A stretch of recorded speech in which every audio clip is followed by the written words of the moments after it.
Welcome back. So let me begin by giving a summary of what we did in the last lecture. So first thing is we talked about series and parallel combination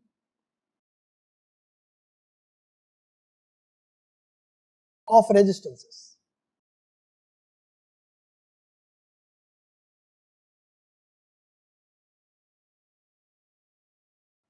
So one of the things that I wanted you to understand is that these nomenclatures have specific meaning.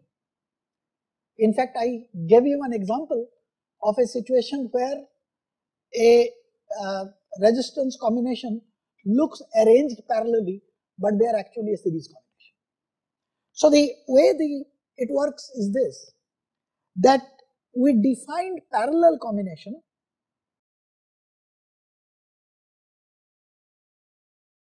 as a collection of resistances in which the arrangement is such that the voltage across any member of the combination is the same. So the way it works is this.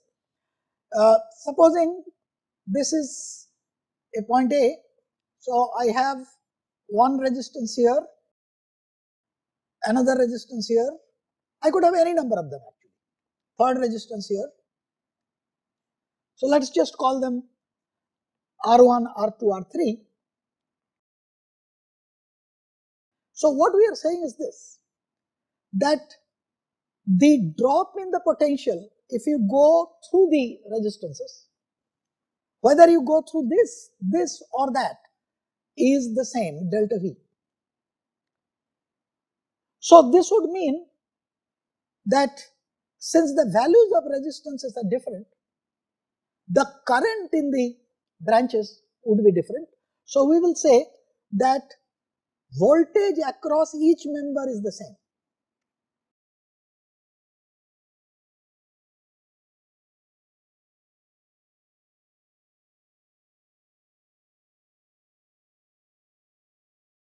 But current carried is different. So voltage across is delta V.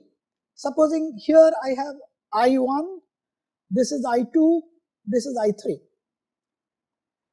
So expressions for delta V are either I1 R1 or I2 R2 or I3 R3. They are the same. So when you look at a combination, the way to recognize whether it's a parallel combination or not is to check whether the voltage drop across various members are the same. So that's one. We next defined what is called a series combination.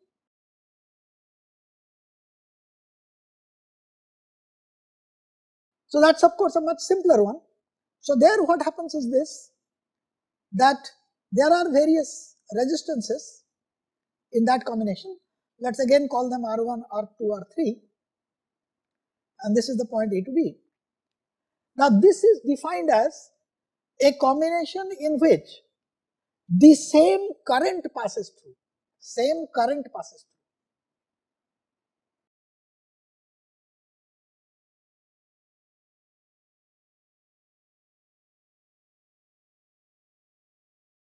As a result, since I is the same and here R's are different again, so therefore this is IR1, this is IR2, this is IR3, this is the drop across them. So therefore, the drop delta V1 across this, delta V2 across this, delta V3 across this. So the net drop across AB, so let's call this VAB, is I times R1 plus R2 plus R3.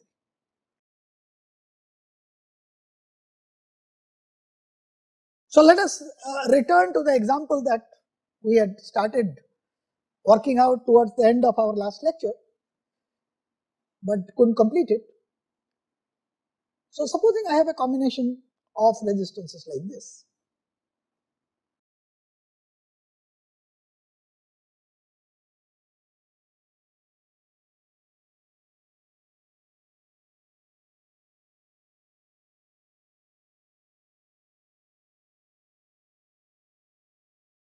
This was a 21 volt battery, and what I had there was a switch which was initially open. So let's number them. Let's call this point A, this is B, this is C, D, and E and F. So what we said is this, that when this switch is open,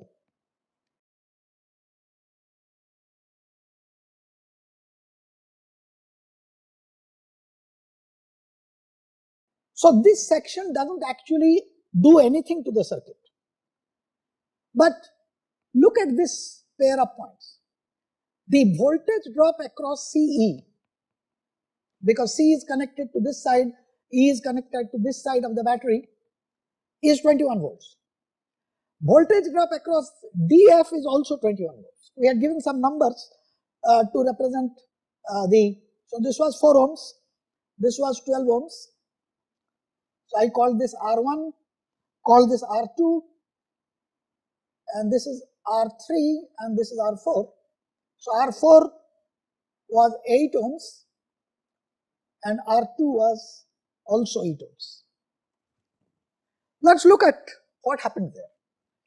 So if you look at it, the current comes out from this positive terminal, and part of it goes here, part of it goes there. So let us call this, it's getting cluttered up, so let me use a slightly different ink. Let's call this I1, and since this is passing through R3, let's call this I3. So look at this. If a current I is coming through this, then clearly your I gets divided into I1 and I3. And because current is nothing but flow of charge and there is no accumulation of charge anywhere, so rate of flow of charge here plus the rate of flow of charge there must be equal to the rate of flow of charge which came through the circuit. So since we have said that the drop across this is the same as 21 volts, so what we notice is the following, that here, since this part of the circuit doesn't matter, so R1 is in series with R2. So in branch C, R1 is in series with R2.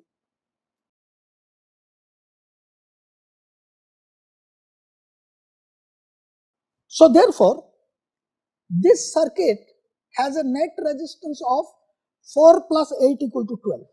So let's call this R12, that's equal to 12 ohms. And likewise, R3 is in series with R4. So let's call this R34, that's equal to 8 plus 12, which is equal to 20 ohms. Now, having done that, you notice that this circuit is now reduced to a circuit like this.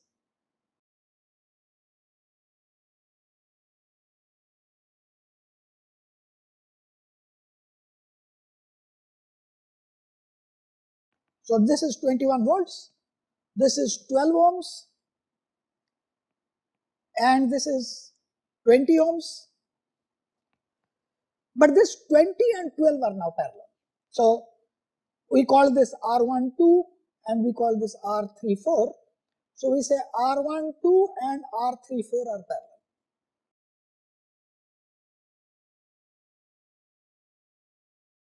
Remember the formula for the parallel combination that I gave, equivalent resistance. So the equivalent resistance of this combination is given by 1 over Req equal to 1 over R12 plus 1 over R34,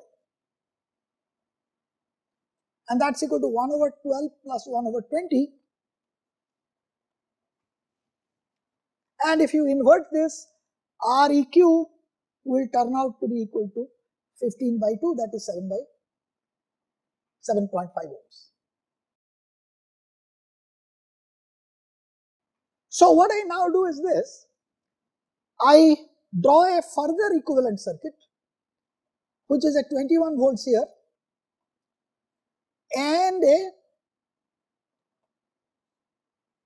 7.5 ohms there. And now I can easily find out how much current I was there, because that is what is coming out. So which tells me that the current I which the battery supplied to the whole combination is given by 21 divided by 15 by 2, which if you work out, it will become 42 by 15, which is 2.8 amperes. So therefore, if you look at the original circuit now,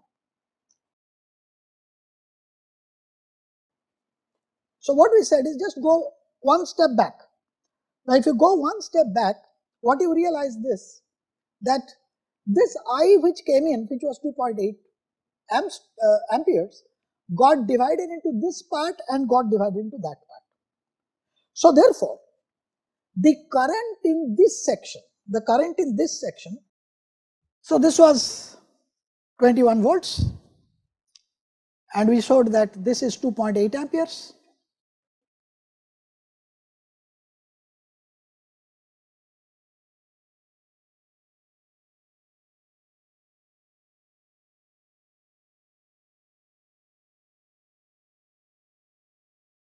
This is 12 ohms, this is 20 ohms, we call it I1, we call this I3. So this point is C, D, E, F. This was the situation where the A, B were not connected. So in this case, the drop across CE is the same as the drop across DF is equal to 21 volts. So delta V CE is delta V DF is equal to 21 volts. So therefore my current I1 is 21 divided by 12, as R1 plus R2. So that's equal to 1.75 amperes. I2 is equal to 21 by 20, that's equal to 1.05 amperes, which of course agrees with our original current, which is 2.8 amperes. Now you can use this to find out the potential drop between the points C and A. Remember that A was here. This was the point A. So now you know I1, the R1 was 4 ohms. So I1 times R1 is the drop across C to A. C was at 21 volts. So the point A will be 21 minus I1 times 4. You can easily calculate and find out that this VA was equal to 21 minus I1 R1, that's equal to 21 minus 7 by 4 into 4, that's equal to 14 volts, and VB equal to 21 minus I3 R3, that's equal to 21 minus 21 by 20 into 12, that's equal to 8.4 volts. Now let us close that switch. Now when you close that switch, the entire character of that circuit changes. So let's look at what is happening when I close that switch. So let us redraw that picture again. So this was a 21 volts battery. I had a 4 ohms here, R1, just indicate without. This is R2, which was 8. On this side there was a R3, which was 12, and an R4, which is 8 again, and I had this switch connected. So this was CD, this is A, this is B, this is E, this is F. Now let us look at what type of a combination is this. First thing you realize is this, that this, when you close the switch, point A and point B, because this is a short. This is a short because there is no resistance across this. So therefore, VA must be equal to VB. Likewise, VC is equal to VD and VE is equal to VF. Since C and D have the same potential, A and B have the same potential, this tells me that this 4 and 12 are parallel. If you recall, I had said that the way to recognize whether some resistances are in parallel or not, you have to find out whether the potential drop across them is the same. We can redraw the circuit in the following way. So remember that I had the 21 volt drop here, and the circuit is essentially equivalent to the following situation. This is R1 and this is in parallel with R3, and here I have an R2 in parallel with R4.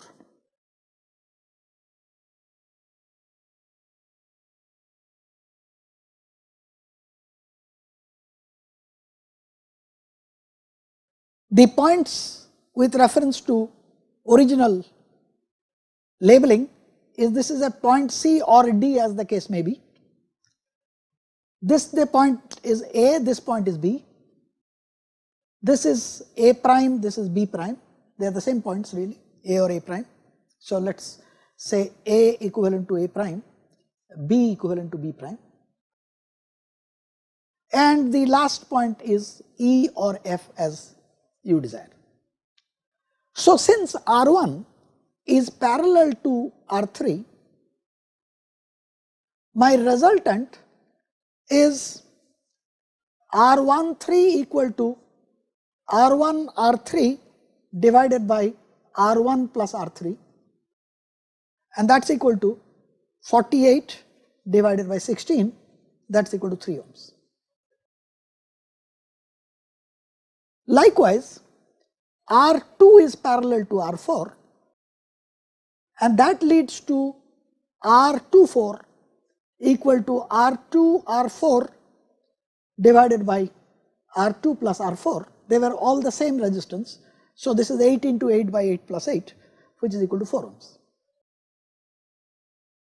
So at that stage, my circuit is this.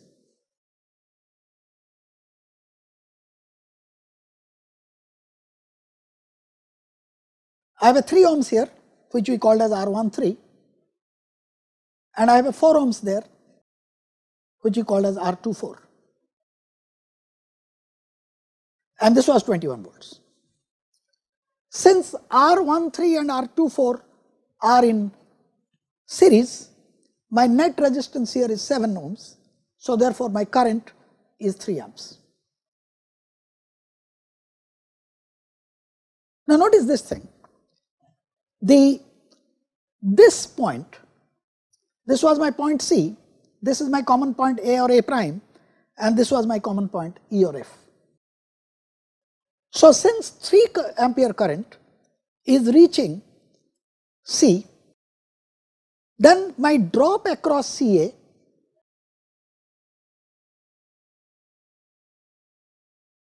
is 3 into 3, that is 9 volts. And drop across AE, CA, and this is AE, is 3 into 4 equal to 12 volts. Now you return to the original circuit. Let me redraw the original circuit again.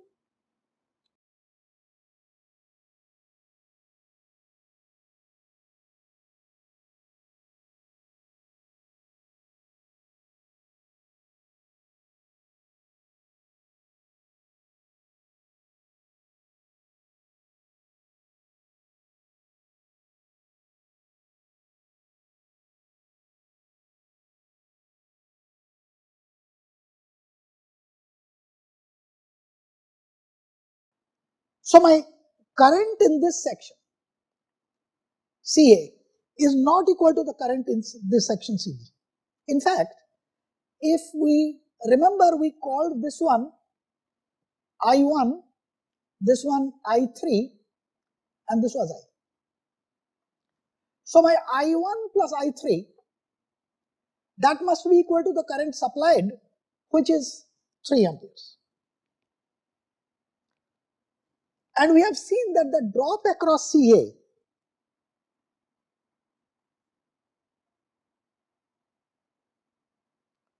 is equal to 9 volts.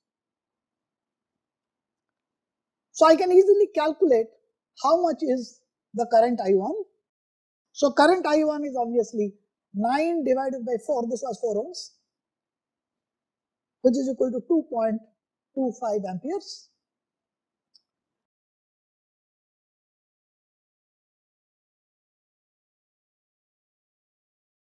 Is equal to 12 volts. So if we call this I2 now, so that would be equal to 12 divided by 8 ohms, that was the resistance of this. So that's equal to 1.5 amperes.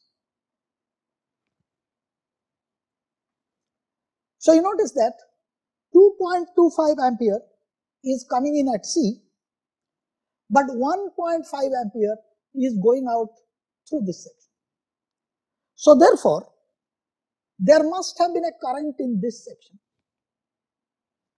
So IAB, which is the difference between the two, because there cannot be any accumulation of charges there. So therefore, IAB must be this minus this, that's equal to 0.75 amperes. Now what you can do is, you can do a consistency check by repeating this calculation here. So this drop was 9 volts. You can find out how much is the current here, and then similarly you can find out how much is the current there, okay, and you will find that the result would be the same, that this minus this would be the amount of current that is flowing into the section at AB. So this gives you an example of how to calculate things in which we have parallel and series circuits. So let me show you some little complicated problems. Suppose I have a situation like this. Now what I will do is that instead of drawing wiggly lines for resistances, let me for the moment just draw them like this, but I will tell you where the resistances are.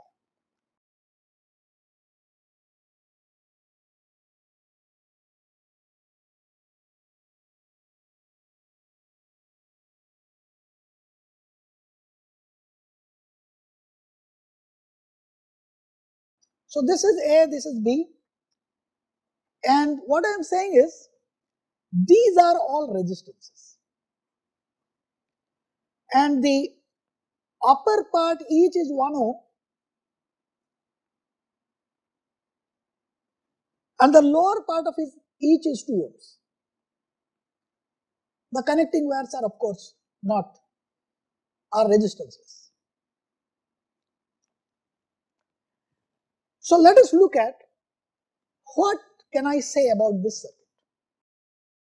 So look at this situation. So notice that here I have these two, because there is no connecting. Remember that the connection to the circuit, which means connection to external battery or whatever is the source of EMF, is between A and B. So therefore, if I look at this section and this section, this is in series, because whatever current comes through this, that must come back through this. So 1 and 1 are in series. Similarly, 2 and 2 are in series. So therefore, this section that I have got here, these are connected to the next one. So this is 1, this is 1, this is 2, this is 2. So this is the same as a 2 ohm resistance being parallel to a 4 ohm resistance. So I can redraw this circuit like this.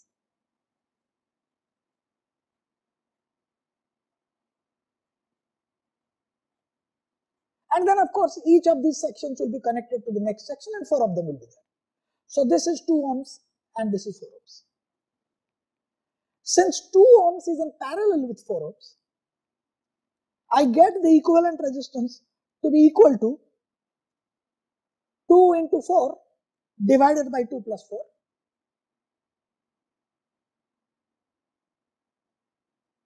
So that is equal to 8 by 6. So which is equal to 4 by 3 ohms. So this is nothing but a single 4 by 3 ohm resistance. And 4 of them are connected in series. So therefore, net resistance of this combination is 4 into 4 by 3, which is equal to 16 by 3 ohms. Let me take another example. I'll consider an infinite resistance network.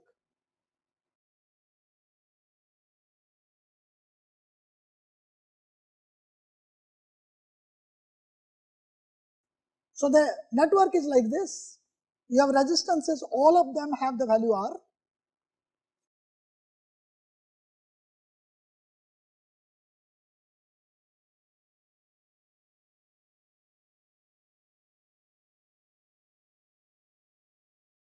And they are connected also by resistances R.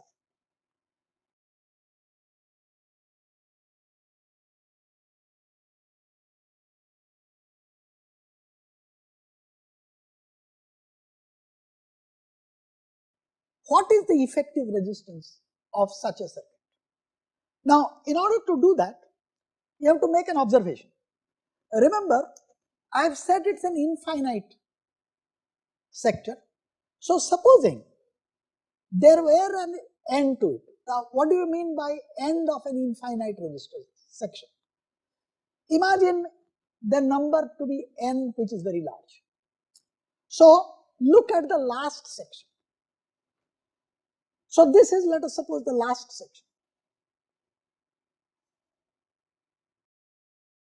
See, if I were to cut this like that, then whatever remains there has the same structure as the other one, the longer one. And since I have said it is infinite, it won't make any difference at all. So therefore, if my equivalent resistance for the whole network is Req, then after I cut it out, what remains is also Req. You take out an identical section from the end of an infinite network, you are still left with an infinite network. So therefore, the Req, which is the equivalent resistance what I am looking for, is equal to the equivalent resistance of the infinite section to the left of this red line. So this is equal to Req plus this sector which I have marked with red.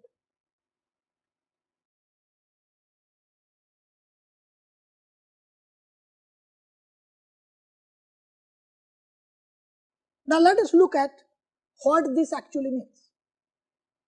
Now notice, what has happened as a result is this.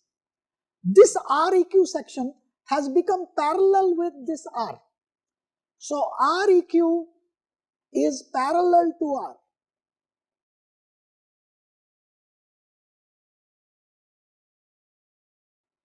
So therefore, the effective resistance that is coming from this section and that section, this R.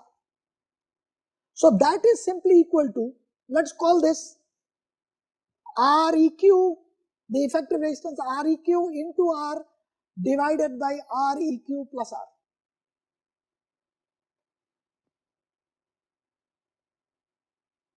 So this amount, so I will draw this again. So we are saying now that I have a resistance here which is this quantity, that is, let's call this Req prime. And of course these two R's.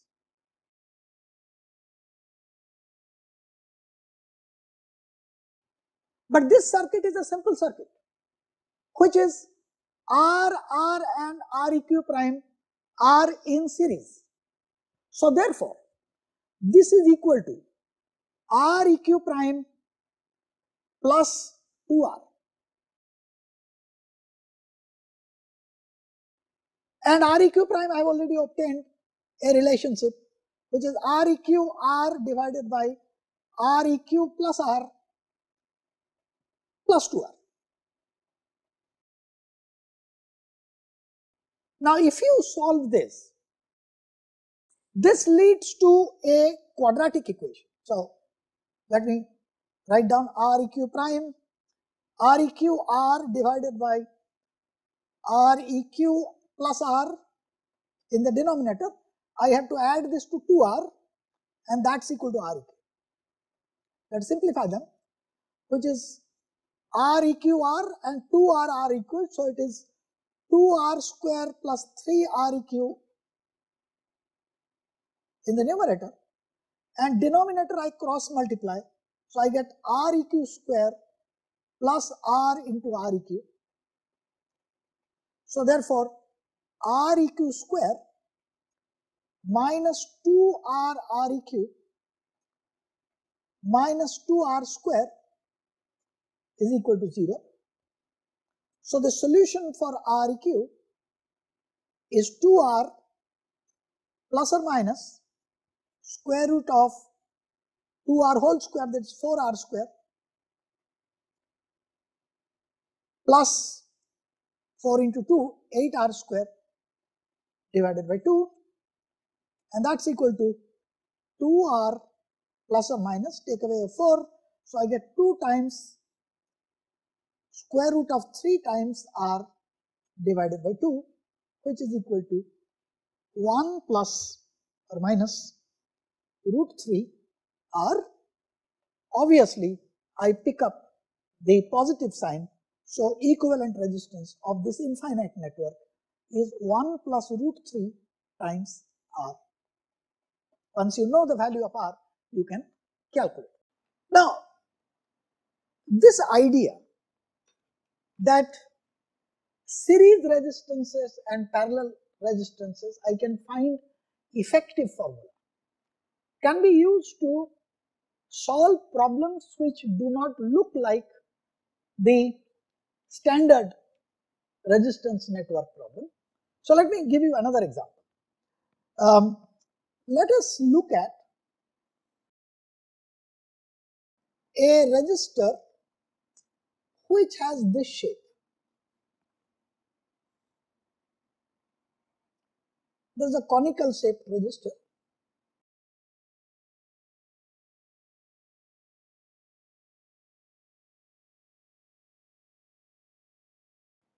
This section has a radius A and this section has a radius B, and let us suppose that the length here is L.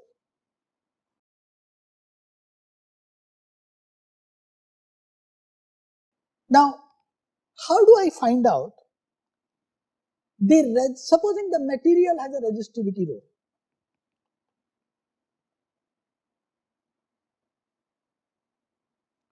How do I find out what is the resistance of such a sample? Of course, we assume that the same current is passing through each section, which is circular in nature. So let us look at this.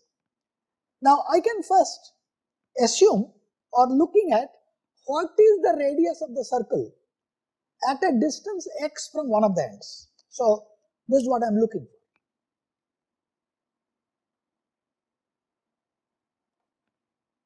This distance is x.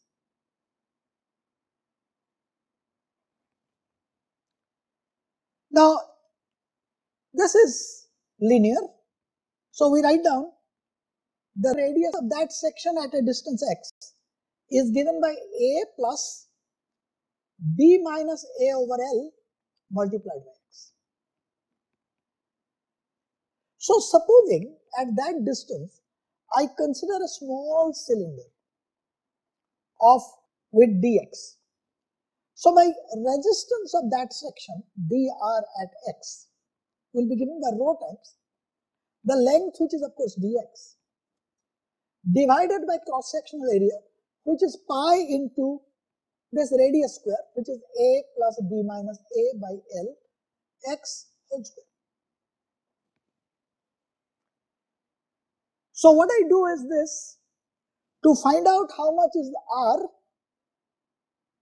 rho over pi is of course a constant number, I integrate this quantity dx divided by a plus b minus a over L times x whole square, and the x is from 0 to L.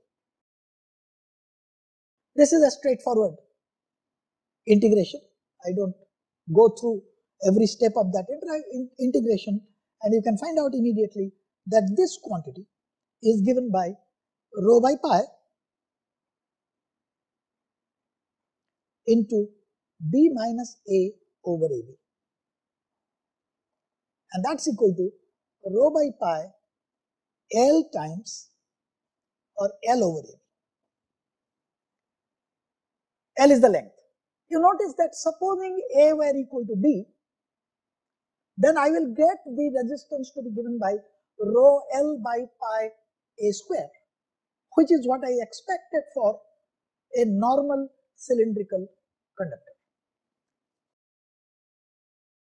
Another example I will give you, where again I use the same principle of adding up resistances, but this time with a slightly different application. Suppose I have a stack of aluminum and graphite. So let me draw that. So this is a stack of aluminum followed by a stack of graphite.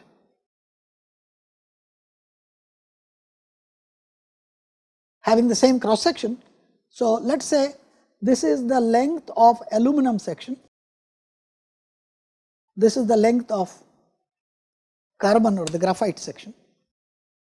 And the data that is given to us are the following, that the resistivity for aluminum at 0 degrees is 2.75 into 10 to the power minus 8 ohm meter, and its alpha value, alpha aluminum, that is the temperature coefficient of resistivity, is 0.004 per degree centigrade. The corresponding data for graphite is 5 into 10 to the power minus 5 ohm meter, and alpha for carbon is negative 0.0005 per degree centigrade. Now you see, this is essentially a series circuit, because any current flowing into, let's say, aluminum will also pass through the carbon if there is a complete circuit. Now what we are looking for is what should be the ratio of the lengths of aluminum section to the carbon section, so that the temperature coefficient of the combination will be 0.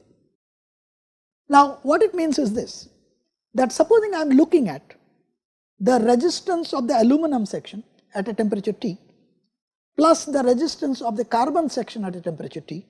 So I get resistance of aluminum at 0 degrees into 1 plus alpha AL into delta T plus resistance of carbon at 0 temperature, 1 plus alpha carbon into delta T. Now, what we are essentially looking for is this, that what should be the length of the ratio of the length of L aluminum to L carbon such that this quantity is independent of temperature. What it means is I am looking for RAL plus RC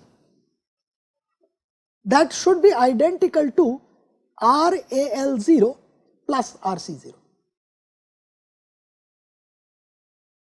Now, if this were so, what I require is that the contribution from the temperature dependent part of these two should cancel.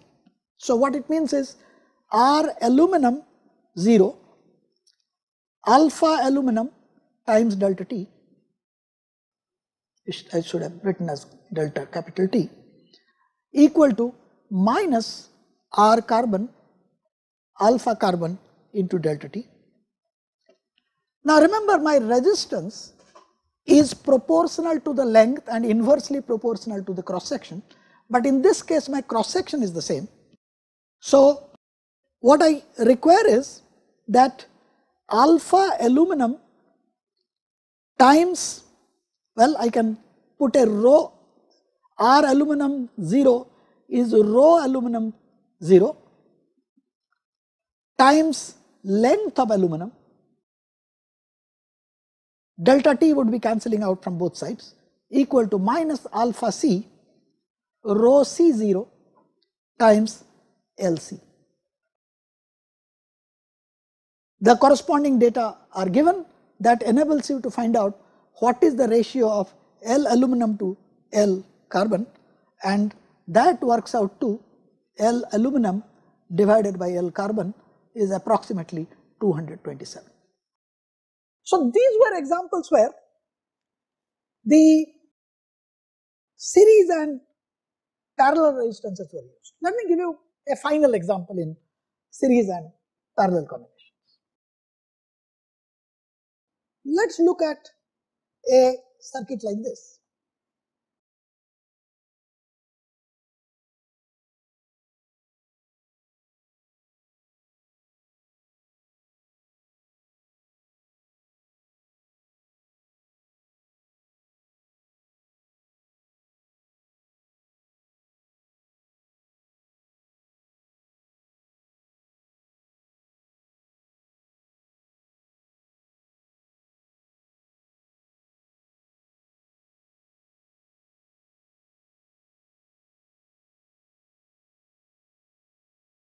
Look, there are too many of them. Well, let us number them. This is R1, this is R2, this is R3, this is R4, this is R5. Let us call this R6, R7, R8, R9 and R10. Doesn't look like a series or parallel combination, but let us try to look at this a little more carefully. So, all that I need to do is to observe whether the same current is passing through or is the same voltage between two ends. If it is former, it is a series resistance. If it is later, it is a parallel resistance. So, let us look at what is happening. Now, notice here, this point and this point, these 2 points are at the same potential, okay, and this is a common point. So, which tells me R4 and R5 are parallel combinations. So, let us write down R4 parallel to R5. So, let us denote their equivalent resistance to be R45. So, I will remove this section and put a R45 there. Now, the moment I have removed this section and put a R45 there, I notice R2, R3 and R45 are in series. So R2, R3 and R4, 5 are in series. So this section now, this and R4, 5 here. So R equivalent will be R, well this was already 4, 5 and I add 2, 3. So let's call this R2, 3, 4, 5. So this R2, 3, 4, 5 is obviously parallel with R7. So I write down that this is parallel there. Now once we have done that, let's call that, since the numbers are going on increasing, let's call that R7 prime. Now there what I do is this, that I replace this whole thing with the following circuit. It's becoming little clumsy, so let me redraw the equivalent circuit at this stage.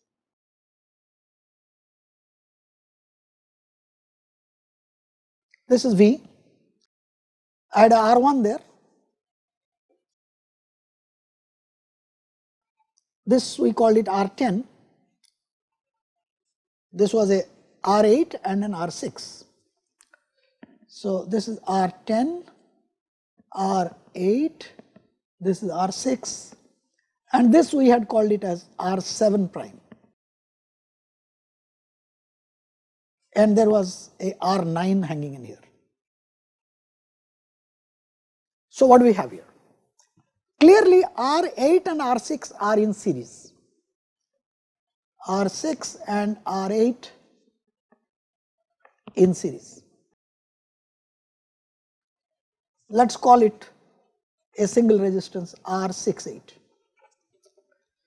Not only that, notice that R10 and R9 have common points. So therefore R9 is parallel to R10.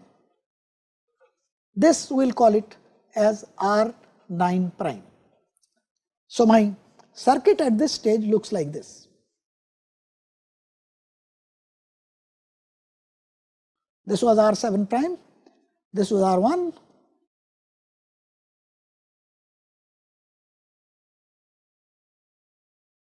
this is R9 prime, and this is R68.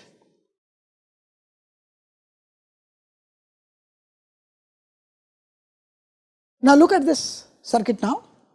So what we find is that R9 prime and R68 are in series.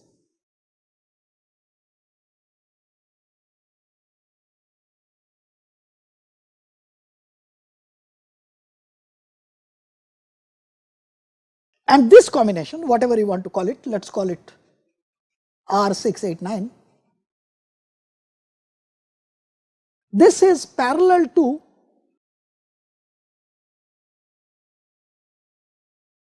R7 prime.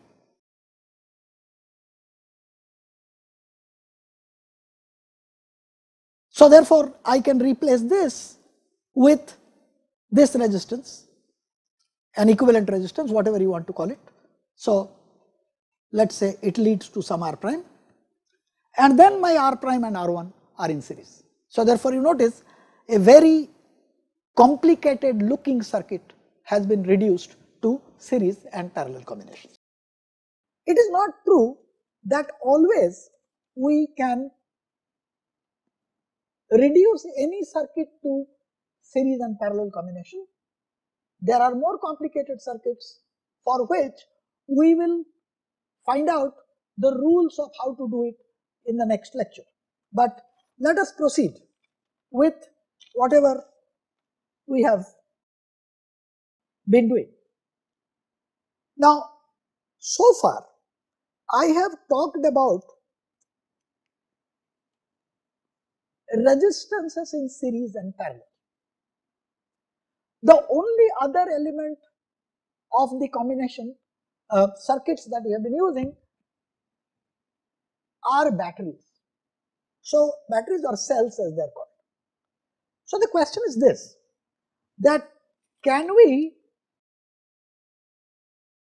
think of putting more than one battery in a circuit.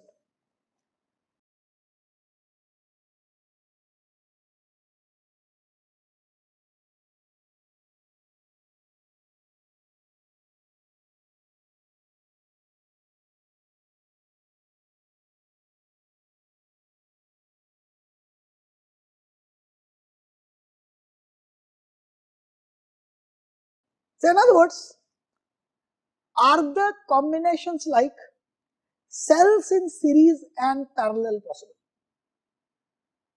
I will of course give you more examples of this later, but let me try to define what is meant by cells in series and parallel. So first let's talk about cells in series.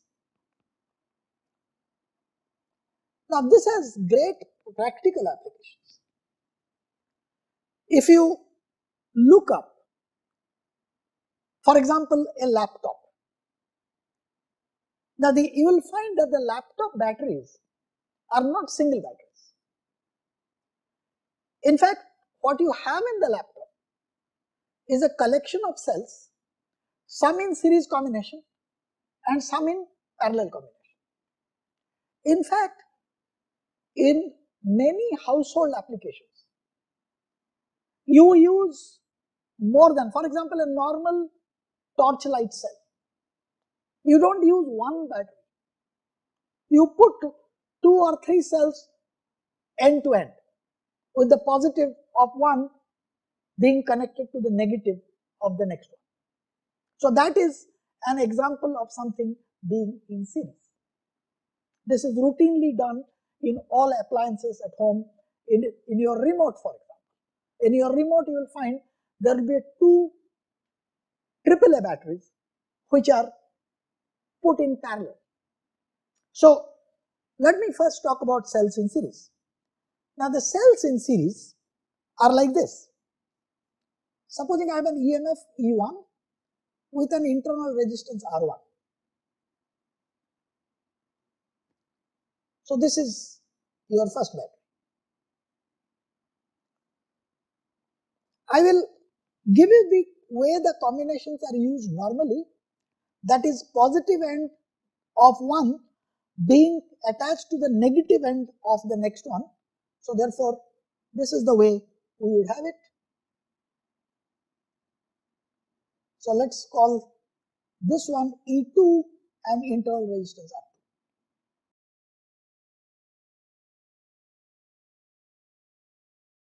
So let us find out a nomenclature. So this is A, this point is B, and this point is C. Now what I am actually going to do is this. I am asking the question, is it possible to replace this combination with an equivalent cell? That is it equivalent to, between A and C, having a equivalent combination like this? This is AC. And if you like, I will call them as E equivalent and R equivalent. If it is possible to replace them, how do I do it? Now, let us look at this. Let's look at here. So, what is VC? Now, if I assume that the current is flowing like this here and is coming in like this, then I look at the way the potential develops as I go from C to A. So I start with VC. Since this is in the direction of current, I have a drop of current IR2. So current is the same, so IR2. Then I am crossing a battery from negative to positive, so my potential rises by an amount E2. I proceed further, have a further drop of IR1. So minus I R1. And once again, my potential is raised here in going from negative to positive to E1 until I have reached the point A. So this is equal to VA. So what is my VA minus VC? So VA minus VC is E1 plus E2 minus I R1 plus R2. So look at what have I done. If instead I had a single cell with an effective EMF of E and the total internal resistance of the pair were R1 plus R2, then I would have the same potential drop across the points A and C. So therefore, I can replace the system by an equivalent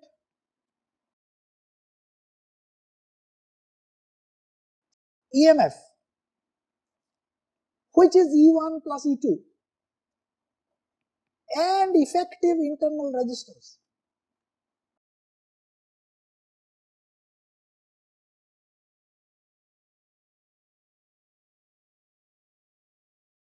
Which is simply the two resistances added in series. I will in the next lecture talk about how to use cells in parallel. I told you that if you look up normal torchlight, you put cells in series. But look up your remote at your home, you will find that the two positive ends are going together on the same side and they are in parallel. So I will obtain an equivalent EMF and resistances for the parallel combination next time, and I will also answer the question which you must be already raising within your mind, that why should I use cells in series? For instance, why not I originally take a battery of a higher EMF and of course having a little more internal resistance. And so therefore, what is the purpose of using more than one cells instead of using a single cell of a higher EMF and different resistance? We will try to answer that question also as we go along next time.